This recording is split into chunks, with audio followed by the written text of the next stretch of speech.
Think of your library of products and services as your passive and active income workers. For example, let's say I have 10 poster designs I sell on my website and other community websites. I have 10 posters recruited in my income army that will each generate a certain dollar amount per month. Let's say 5 of those posters produce $0. Okay, that happens. Maybe they miss my target audience, maybe I should have promoted them more. 3 of them make around $10 per month, and 2 of them make around $50 a month. So for my first month, I make $130. That might cover the cost of working on a few of those posters, but not all my time is covered quite yet. I want to pay myself for the time it took to design these posters. So let's say I want to make around $30 per hour being creative, having fun, and doing these poster designs at a minimum. If it takes me 2 hours to do a poster design, that's $60 per poster that I'd like to make. I would want to make a minimum of $60 just to pay myself for that time. But get this, I can pay for my time creating those 10 posters in around 4 to 5 months of time, according to the first month's projected income, if that continues for 4 to 5 months.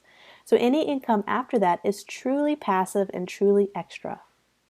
That means if I sell those posters at the very same rate for the next 2 years, they would generate $130 per month at 24 months and 2 years. That'll be $3,120. Or $2,520 of passive income, which would be after I pay myself for my hours of work for creating the posters. So if you break it down hourly, $3,120 divided by 20 hours, which is the total hours I spent creating the posters and uploading them, I come to $156 an hour. That's not bad for being creative and having fun. When creating your library, you have to think about creating a larger library of worker bees. The more work you have for sale, the greater chances of increasing your income with each new addition to your library.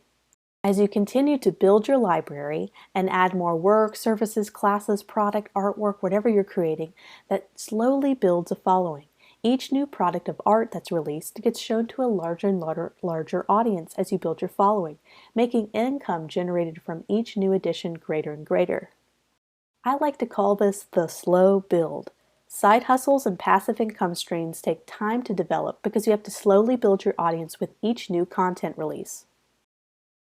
But do not expect to make a ton of money on your first few product launches unless you already have a huge following.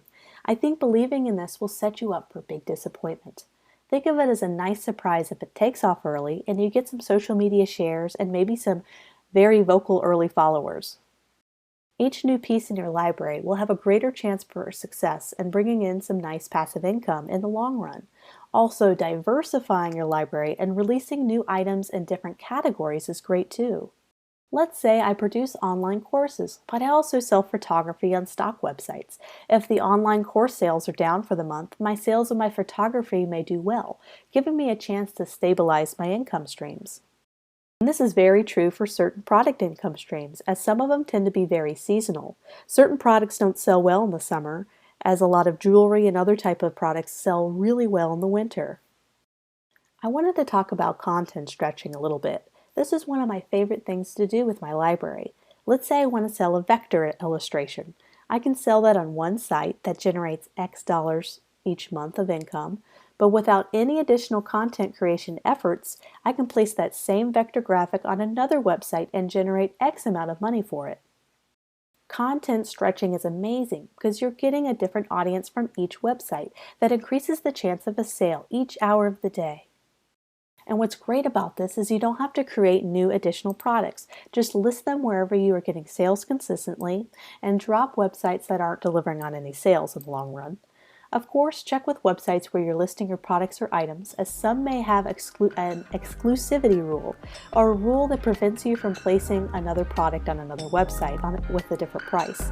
But most of the websites I work with do not have this rule. Once you have a starter library of content, items, products, art, whatever you're wanting to build, now we can go over some different types of places where you can build and create and sell just about anything.